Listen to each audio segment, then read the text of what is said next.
आप सबका अपना चैनल मेडिकल मस्ती में। दोस्तों आज का जो हमारा टॉपिक है, बहुत ही लोग इससे घबरा रहे हैं, डरा रहे हैं। H3N2 वायरस क्या है, ये इन्फ्लुएंजा वायरस क्या है, दूसरी बात क्या ये कोरोना टाइप की है, क्या ये कोरोना जैसा ही सिम्टम्स, क्या पुनः कोरोना आ गया है। बहुत लोग इसके नॉलेज से अवगत नहीं हैं, तो इन सब के बारे में बताऊंगा।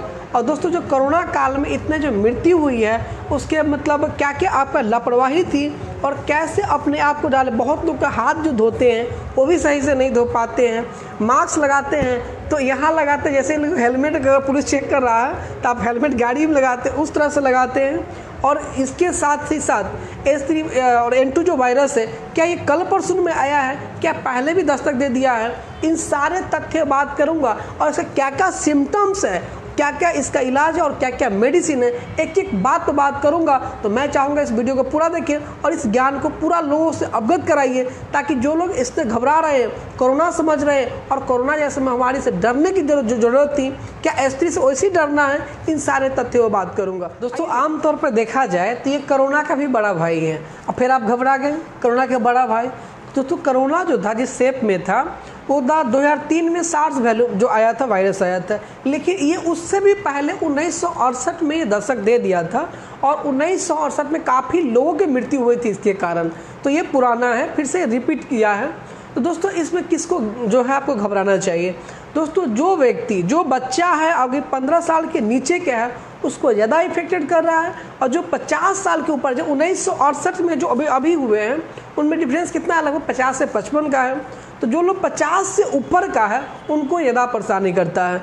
दोस्तों इसको देखिएगा, H3N2 को जो होता है, जो अपर से फाइबर जो होता है ना, ये फैट का बना हुआ लेयर होता है, बिल्कुल सेफ कोरोना जैसा ही होता है और सिम्टम्स भी कोरोना से ही मिलता जुलता है। क्यों? क्योंकि एक इन्फ्लुएंजा वायरस है।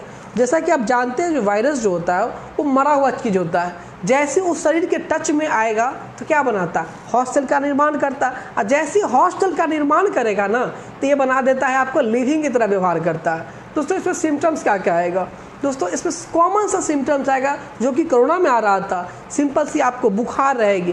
दोस्तों ये जो बुखार जो होती है ये 3 से 5 दिन की बुखार होता है। शुरुआत के जो है 1 से 2 दिन 3 दिन तक बुखार ज़्यादा रहेगा, जैसे बुखार आपका 101 हो गया, 102 हो गया, 103 फ़ारेनहाइट तक जाएगा। लेकिन 3 दिन के बाद बुखार, इसका जो फीवर होता है आपको, ये जो फीवर 3 दिन के बाद ये फीवर डाउन होने लगता है। फीवर के साथ साथ आपको क्या मिलेगा, खांसी होगा, परसिस्टेंट कॉफ होगा, यानी कि लंबे समय से खांसी होगा, सूखा खांसी होगा, गले में इचिंग जैसा होगा। क्यों इचिंग होगा? क्योंकि इसका जो लेयर बना होता है वो भी फैट से बना होता है, तो भी आपको जो है गले थ्रोट है वहाँ पर वायरस बना देगा, तो गले में इचिंग होगा, आपको पसीना आएगी, आपको मल्टीपल बॉडी पेन आएगी, बहुत ज़्यादा देह में दर्द होगा, हेडेक होगा, और 10 से 15% में देखा जाए तो नोजिया वोमिटिंग भी होगा, और 10 से 15% और देखा जाए इसमें डायरिया भी होगा, यानी कि आपका पेट खराब होगा, बार बार पेट खराब होगा। तो ऐसा नहीं है कि अगर पेट खराब भी होता है तो इसका कारण देखा जा सकता है। मल्टीपल पेन, इतना पेन होगा ज्वाइंट पेन कि आपको उठने बैठने का मन नहीं करेगा। दोस्तों अब बात करता हूँ, क्या इसका और किसी लोगों से हो सकता है? हाँ, अगर किसी व्यक्ति को एक घर में है और उसके संपर्क में है तो अदर किसी व्यक्ति को भी हो सकता है जो भी उसके संपर्क में है। जैसे कि मैंने पहले बताया, जो वायरस होता है वो मरा हुआ चीज़ होता है, जैसे ही किसी सजीव के साथ वो आता है तो बिल्कुल सजीव की तरह व्यवहार करता है, क्योंकि हॉस्टल का वो निर्माण करता है। दोस्तों इसके साथ ही साथ आपका जो फीवर है वो काफ़ी उतार चढ़ाव होता रहेगा, कभी अचानक फीवर बढ़ जाएगा, कभी अचानक फीवर घट जाएगा। तो किसी को H3N2 वायरस अगर पॉजिटिव आ जा रहा है, आपके शरीर में आ जा रहा है, तो आपको अब ये नहीं घबराना है कि अब कुछ नहीं हो सकता है, शायद कोरोना जैसा ही होगा। तो नहीं, बिल्कुल नहीं। तो ये आप घबराना बंद कीजिए। सबसे पहला चीज़ एक जान लीजिए, जैसे कोरोना में भी कोई इसका जो है मोस्ट इलाज नहीं था कि ये कोरोना का सुई है, इसको दे देंगे आपका कोरोना ठीक हो जाएगा। सिर्फ उसी तरह से H3N2 जो वायरस है, इन्फ्लुएंजा वायरस है, उसको ये सुई दे दी है, ये ठीक हो जाएगा, ऐसा कुछ नहीं है। इसका इलाज क्या है दोस्तों? इसका इलाज होता है सिम्टोमेटिक इलाज होता है। अगर आपकी फीवर है तो हम फीवर की इलाज करेंगे, अगर आपको सांस लेने में तकलीफ आ रही है तो सांस लेने की तकलीफ, यानी कि जो सिम्टम्स आ रही है वो सिम्टम का इलाज होता है। ठीक है, साथ ही साथ जो आप कि शरीर में जो इम्यूनिटी बूस्टर जो होते हैं, जो आप बहुत ज़्यादा मात्रा में जो है हरे सब्जियां लेते हैं तो वो भी आपका इम्यूनिटी पर इफेक्ट करता है। अच्छे मात्रा में नींद लेते हैं, अगर आपका बैकअप हिस्ट्री में डायबिटीज मेलाइटस है, आप जानते हैं कि जिसको डायबिटीज मेलाइटिस उनका इम्यूनिटी कमज़ोर हो जाता है, तो डायबिटीज मेलाइटिस अगर कोई दवा खा रहा है चीनी का बीमारी का, तो आप वो दवा कंप्लीट करेंगे।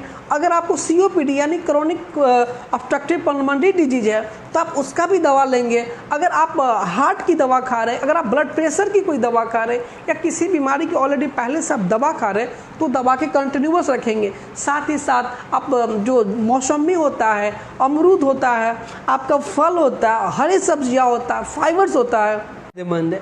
दूसरी बात कि अब इसको बचाव में हमको क्या क्या करना चाहिए। दोस्तों सबसे पहला चीज़, अगर कहीं बाहर से घूम के आते हैं या किसी हॉस्पिटल्स में गए हैं या किसी ऐसे व्यक्ति जिसको फीवर लग रही है तो क्या जाता है हाथ धोना है। तो आप हाथ कैसे धोते हैं? आप हाथ सही से नहीं धोगे, जैसे कि आप वीडियो में देख पा रहे होंगे।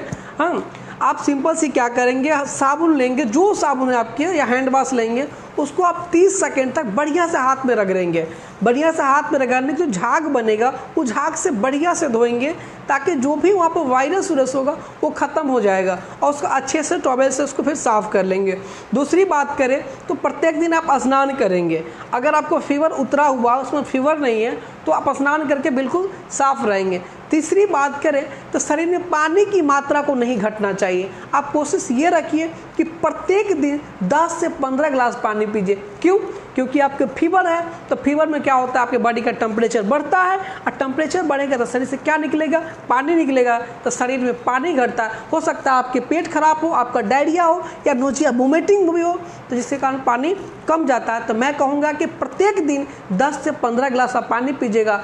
और साथ ही जो निगेटिव थिंकिंग है, ओहो हमको HN3 हो गया, आप बचेंगे कि नहीं बचेंगे, ये थिंकिंग को हटा देना चाहिए। और साथ ही साथ आप विटामिन C लीजिएंगे ताकि विटामिन C आपके बॉडी में एब्जॉर्ब नहीं होता है, तो कोई वायरस आपको अटैक करता है तो vitamin C as a toffee की तरह आप अगर ले भी हैं तो उसका कोई नुकसान नहीं होता, इम्यूनिटी बूस्टर करता है। और हाँ, घबराना बंद कीजिए, क्योंकि तबीयत खराब उसी का होता है जो स्वयं से हारता है। अगर स्वयं से आप स्ट्रांग है ना तो वायरस कुछ नहीं करेगा, बहुत जल्दी ठीक हो जाइएगा।